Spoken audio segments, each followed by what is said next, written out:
Hello dear student, welcome to physics नमा।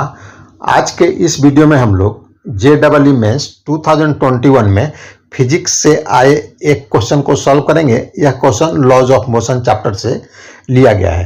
तो आइए क्वेश्चन को देखते हैं और इसको सॉल्व करते हैं।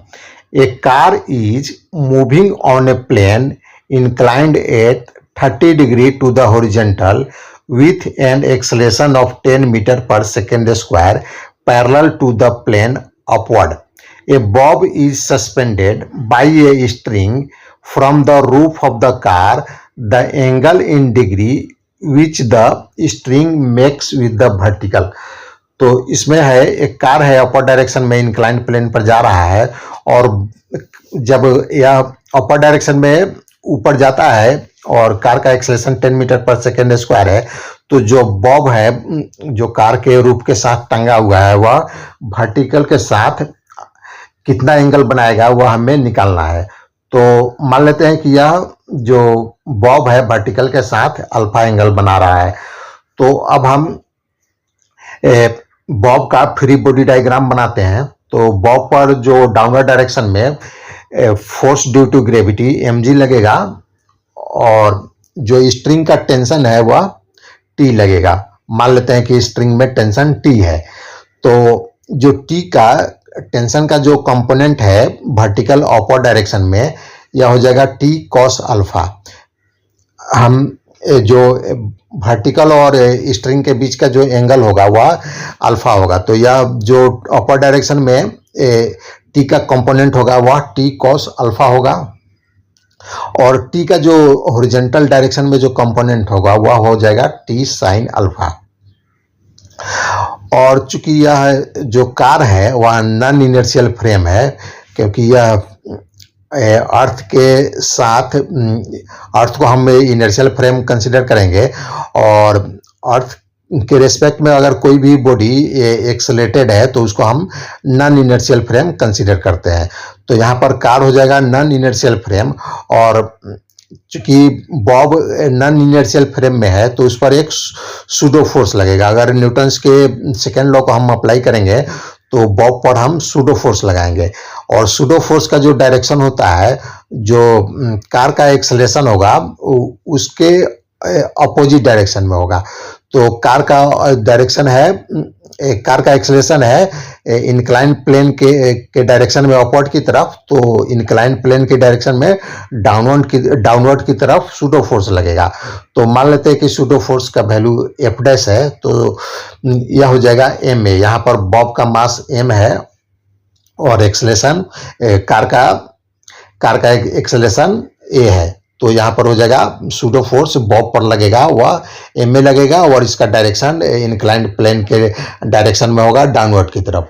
अब हम सूडो फोर्स का जो कंपोनेंट है हॉरिजॉन्टल डायरेक्शन में वह निकाल लेंगे। तो यह हो जाएगा F डैश cos 30 डिग्री और इसका दूसरा जो कंपोनेंट होगा वर्टिकल डाउनवर्ड डायरेक्शन में यह हो जाएगा F डैश sin 30 डिग्री। अब हम क्या करते हैं, बॉब को इक्विलिब्रियम में स्टेट में है, अभी एंगल बनाने के बाद बॉब वह कार के रेस्पेक्ट में वह रेस्ट पर है। तो in equilibrium state of the Bob अब इस पर जो भी फोर्स लगेगा एक्स एक्सिस के डायरेक्शन में यानी हॉरिजॉन्टल डायरेक्शन में उसको सम करेंगे तो वह जीरो होगा और वर्टिकल डायरेक्शन में यानी वाई एक्सिस के डायरेक्शन में भी जो भी फोर्सेस लगेगा उसका समेशन जीरो होगा। तो हम एफ एक्सिस के डायरेक्शन में जो फोर्सेस लग रहा है यानी हॉरिजॉन्टल डायरेक्शन में जो फोर्सेस लग रहा है उसको हम इक्वल कर देते हैं। तो F dash cos theta left side में लग रहा है हॉरिजॉन्टल डायरेक्शन में, ये इक्वल हो जाएगा टी साइन अल्फा के, या जो T sine alpha right side में है। और इसे हम टी का वैल्यू निकाल लेंगे। तो टी हो जाएगा एफ डैश का वैल्यू होगा एम ए, तो M A cos 30 degree divided by sine alpha, या टी का वैल्यू हो गया। इसको इक्वेशन 1 कंसीडर कर लेते हैं। अब हम वर्टिकल डायरेक्शन के फोर्सेस को बैलेंस करते हैं। तो वर्टिकल डायरेक्शन में डाउनवर्ड डायरेक्शन में mg लग रहा है और एफ डैश साइन थीटा लग रहा है। तो F dash sine theta plus mg equal हो जाएगा अपर डायरेक्शन में फोर्स लग रहा है टी cos अल्फा के। तो यहाँ पर हम जो एफ डैश है उसका वैल्यू पुटअप कर देते हैं। तो एफ डैश है एम ए है, तो M A sine 30 degree plus mg equal to हो जाएगा टी का वैल्यू हम लोगों ने जो निकाला इक्वेशन 1 से, वहां से टी का वैल्यू हम पुटअप कर देते हैं।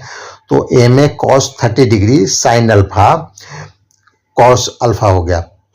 और यहाँ पर हम एम को कॉमन ले लेंगे, तो एम को हम कॉमन लेके कैंसिल कर देंगे, तो एम कैंसिल आउट हो जाएगा। तो अब बच जाएगा a sine 30 degree plus g equal to a cos 30 degree cot alpha.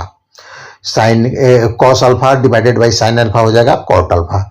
और ए का वैल्यू हमें दिया गया है और जी का भी वैल्यू दिया गया है, और तो हम सभी का वैल्यू जो जो हमें मालूम है वो पुटअप कर देते हैं।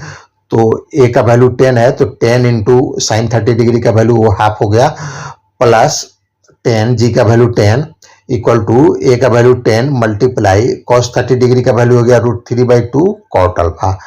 इस तरह से हम इसको और सिंप्लीफाई करेंगे तो यह हो जाएगा 15 इक्वल टू 5√3 कॉट अल्फा।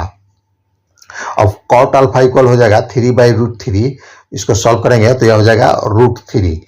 तो हम जानते हैं कि कॉट 30 डिग्री इक्वल टू √3 होता है, तो √3 की जगह हम कॉट 30 डिग्री लिख देते हैं, तो यह हो जाएगा cot alpha equal to cot 30 degree. इस तरह से अल्फा का वैल्यू 30 डिग्री हो जाएगा। तो यानी जो बॉब है, जो स्प्रिंग का टेंशन है वह वर्टिकल के साथ 30 डिग्री का एंगल बनाएगा। तो आज का यह वीडियो समाप्त हुआ। अगर आपको पसंद है तो इसे लाइक करें, शेयर करें। Thanks for watching.